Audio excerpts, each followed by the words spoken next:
Hi again, everyone. I'm Udalova. I'm a learning and development expert. And as you can see, I'm the creator of MicrolearningCONF, and I'm the founder of 7 Taps Microlearning. So as you can guess, my professional interests mainly revolves around helping businesses and organizations to augment the existing traditional learning environments with microlearning. And probably for those of you who are new to the concept of microlearning, who are joining us for the first time here today, let me quickly define the terms. So when I talk about microlearning, I mean serving up training in snackable and at the same time very actionable components. And the key thing here is that microlearning is not here to replace anything. It's not here to replace the good old ways of, training methods. In fact, it enhances them. And actually, that's the reason why we've been getting together for almost a year here at MicrolearnngCONF, just to explore all the amazing ways and capabilities you can implement when going into your microlearning journey. But let's zoom in. My slides are frozen a bit, and talk about something that I'd say is important to any microlearning strategy out there: how to write for microlearning. In fact, I regularly receive requests either from 7Taps users or just microlearning enthusiasts I'm in contact with, who ask for feedback or some assistance with their microlearning materials. And to be honest, that's what happens way too often. And that's why I decided to address this topic today. And the issue isn't just about the length of the material. I'd say even more, it might even seem short and sweet at very first glance. But in reality, it requires extra effort from you and time to digest that information, which I suppose is just unacceptable when it comes to quick and impactful microlearning. So what actually makes writing for microlearning, different from writing for regular e-learning? First of all, obviously, you have less time to engage with your learner. And you have to tailor your writing to fit the delivery methods you are using. Like something that appears readable enough on a desktop screen may not be as convenient to read when you open it on a smartphone, right? And you have to make it super easy for the learner to take some action afterwards. As someone who has been in the microlearning space for some time now and who is quite interested in the science of learning, I can confidently say that good writing for microlearning plays a crucial role when it comes to the way the knowledge is encoded, stored, and retrieved from your learner's memory. That's why I'm here today to make sure your next microlearning module hits the mark. And just for the record, throughout my session, I will be assuming that you all know your audience well and that your content is relevant to them, because otherwise there is no point in delving into the writing stuff at all. So the very first tip, your message should be structured well. And a good structure here means that your microlearning module has a clear learning objective. It feels like the content flows smoothly. Just to make it more clear, we can imagine that your learner needs to go from point A to point B. And it seems that the most straightforward and easy way would be just to take a direct route, right? I've also included some extra points like examples, stories, or some arguments, you name it, just to strengthen your message and make the learner's journey even smoother. I think it looks pretty easy, doesn't it? I'm keeping an eye on the chat, so feel free to drop a line there. But in fact, according to what I see, often the structure ends up looking exactly like the picture on the right. Literally, the destination unknown. So the question is how you can actually ensure your writing has good structure. First of all, navigate. Like, seriously, draw this map or visualize it in your mind and carefully think of the points that will strengthen your message. And the most important aspect here, as I see it, is to make sure that all the points actually serve their purpose. They should not overcomplicate the route. Otherwise, you will end up with this. Then, the capacity comes into play. Here, I'm referring to the maximum amount of information that different elements or components of your microlearning asset can contain. Like, all the things you can include into it, like words, sentences, images, video, audio components, because each of these things can actually own some capacity to hold information. And to make it more clear, let's break it down using a sentence as an example. Please take a look at the screen. This sentence contains one simple idea, and it seems like it's pretty easy to read and easy to understand. Now, we are moving to the next one. Seems a bit less easy to understand, right? How do you think? How many ideas it actually contains?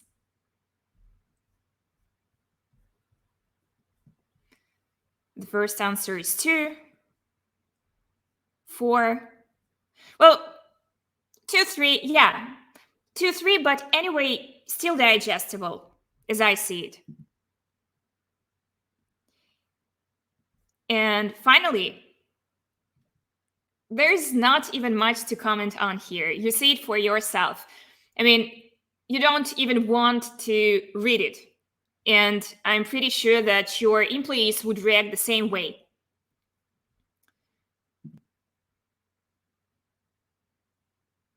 So how would you actually can make sure that the capacity of your microlearning material and all the components it includes is effective enough and is just like in the very first example, not something in the end? I'd say that, first of all, you should stick to 1 or 2 ideas per your component. Again, whether it is sentence, whether it is your video asset, whether it is your audio asset, you name it. Then try to write in short sentences and be as empathetic as you can. Try to provide your learners with as much information as they can realistically understand in one single read. All right, let's move further. Your writing should present information in a way that elicits a response from your learner. Again, it may spark their interest to learn more. You can create some emotional connection. You can motivate them, to take some action, you name it. It depends. But there should be some response. And let's look at the example. It looks like we have some introduction here, and I see some attempt to get your learner engaged in the material. But for me, it looks like an opportunity to elicit a stronger response from a learner. What would you improve here?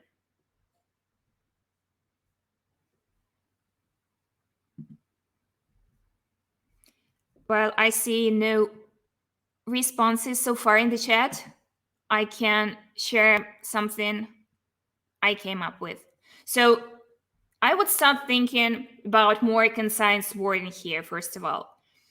And I think we actually can replace the image with something more impactful and powerful, because why this person actually is so happy, we are talking about a real problem.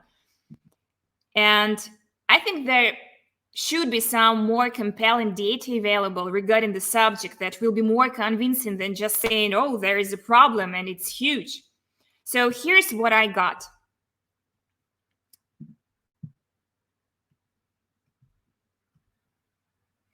I will share my slides afterwards so that you can probably take a closer look and, come up with your own ideas. That's just the, roadmap for your future discoveries when it comes to writing for microlearning.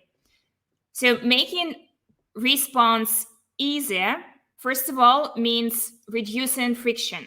Try to make it as obvious as you can. Let learners see what's in it for them just from a very single look. There is also a very useful so what test. Like, always reread what you actually created and ask yourself again and again, so what? Because learners don't have time to guess. And also try to ensure that your content is action oriented. That's very, very important, because you have just a very few seconds, the first ones, of your learner's attention to capture their interest for the next minute. Then you have a few more minutes to keep them engaged enough just to, click until the end.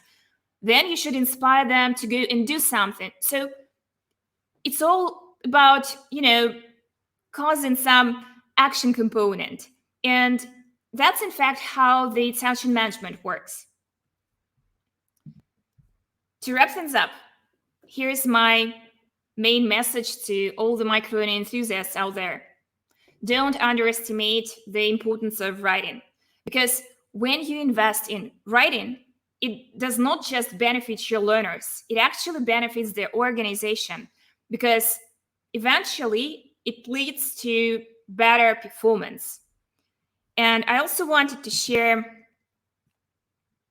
a great quote with you that actually captures the essence of my presentations, and I'm hoping will be inspiring. It's not just what you write, it's how you impact with your writing. Probably it can be related to any learning activity, but since we're talking about writing for microlearning, it's here. And as a special MicrolearnngCONF anniversary treat, I have a fantastic offer just for you. Here's my email. Feel free to send me your microlearning module or probably some content that you'd like to turn into the micro one. I will provide you with feedback and advice that hopefully will help you improve your writing and achieve better results. I also will share the link to my LinkedIn profile so that we can keep in touch. I would appreciate that. And yeah, I guess that's all I have to say. Hope it was helpful and inspiring to you all. Chris, could you come back, please? Awesome. I never went anywhere. What are you talking? I'm right here by your side, Kate. I told you I would never leave you. I can't believe you were bold enough to put your email address out there. So that bold move. That's two people now. Boss gave out his info and you gave out yours. So careful what you wish for, but take them up on it. And so first of all, one, can we get a round of emojis for Kate? I have so much to sit and chit chat with you about this, because I think this was a really meaningful point in terms of how we get the messaging. And it actually ties to some of the questions. One point, though, before we get into that I think is really important for all of us to think about, and I'm curious your take on this, Kate, is, there can be this tendency, especially being in the industry, to have a bias towards we have to do something versus first evaluating, is this even the right channel? And I created a long video about this on my YouTube channel about why training isn't always the right solution. And I don't want to get into that here because we're talking about how to do it well once you've identified that. But I think it's an important call out that it can be easy to want to jump to solutions before really vetting whether that's a needs. And I'm curious your take, once you get to that point, how do you determine that? Because somebody had asked a question before of how do we cut through the noise on this in a hyper saturated world where people are on 10 million different social platforms consuming content from every angle. What are some of the things aside from that you've hit on where you've really seen success to grab and garner people's attention?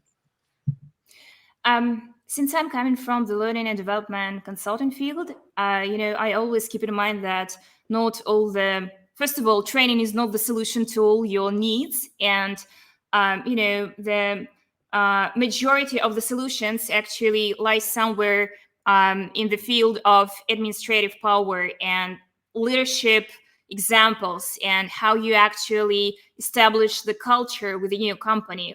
It's not only about the learning culture, it's also about the way you let your people grow.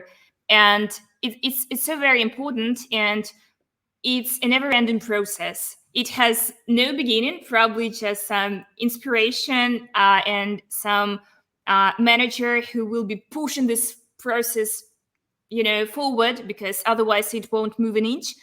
But yeah, there should be some very first step when you identify what's going on right now and why my people are not that motivated as I want them to be, and what I can do probably to energize them, to spark that interest, to getting some information out there. Because again, you can have all the best content on somewhere on your shelves and no one will ever comment. Take a look. It's just doesn't make any sense to create more engaging content out there if people are not really involved into it. So the beginning is always somewhere higher than we typically think about it. Well, and I think that goes back to some of the things that Boss talked about in his conversation about the change management associated with it. If people don't care about things, they're not going to engage. And so how do we get them to care so that they engage? But I am curious your take on this one related to, because your point of like, here's a message, here's a different message. What could we do to improve it? As AI continues to do a lot more of the content creation that I'm seeing, the problem we talked about, because we have a history of doing this, not just learning people, but just in general, we add a lot of fluff to things. It's really interesting when you ask AI to come up with something, a lot of times it's extremely verbose and convoluted in its responses to things. And so this is one of the things that I know I've cautioned teams about doing is be careful how quick you are to just grab that stuff, because a lot of times the stuff that comes back from it is not what you described in your presentation in terms of really being concise and clear and to the point. Absolutely. And, there is no tool actually that can provide you with some great content. It always starts with you providing some needs analysis and understanding who your learner is and what they want and what they will be really engaged into. But I personally have ChatGPT opened most of the time on my desktop, since sometimes I just need some boost in terms of what's the better word for it, or how can I put it in a more simple way. So I try to rephrase, and it just works perfectly. So don't actually ask for too much, and it will do the job. It does it perfectly. Like you can write it to make it sound more like, I don't know, professional language, or you can tune it to the tone of voice of your company, just giving some ideas of what actually it means for your company. So yeah, there are plenty of opportunities, and I appreciate having this technology today, and I'm really excited to see what's coming next. But again, it does not make sense just to go and ask for some absolutely great content to be created. I see that post somewhere on LinkedIn, and I can identify that they were not. Oh, you can tell. You can tell when somebody just asked OpenAI and then they just copy and pasted it. And your learners can tell too. So yeah, there's no sense in doing so. And I think it's a really good point that you bring this up. And as we kind of move into this AI age, this is a line we have to walk really carefully, because it can seem promising to go, hey, I wouldn't have to do this. I can let it come up for me. This is the easy button. But just because it's making it easier doesn't mean it's making it better. And I think that's really a point that you emphasized in yours is now we can use that time. And I just think through the example you gave, you could use the time you would spend trying to just come up with the creative, like, how would I rewrite it like this? Let the AI do that. But then you can spend your time really critically evaluating it to go, okay, does it meet these criteria? How could I improve on it? So that you're using your higher order thinking skills to personalize it versus, hey, now I can just create more content. It's a better use of your time, honestly. Yeah. AI actually augments your expertise and creativity. That's the approach I personally stick to, and that's something we stick to 7taps while we are applying new AI technologies to the platform. Yeah. Yeah. Well, it's new territory for a lot of folks, and I see a lot of the comments coming in here, and I talk a lot about it. For anybody who follows my stuff, especially on YouTube, I talk a lot about the intersection of AI, and it is uncertain territory, but I think that's why we need to lean into it like this in these conversations and say, here's how to use it well, because you can use it well and it can make a far better product, or you can use it terribly and you can just create more junk and noise in the system, and that's not doing anything for anyone. I agree. Yeah. Awesome. Awesome. Well, everybody, I just want to encourage you to give Kate another round of emojis. Thank you so much, Kate, for your insight. Thank you also for you and the 7taps team for hosting this. I cannot believe this is number 10 for us. So thank you for being on stage. I know this is not your comfort zone, but you always do so well when you actually get up here.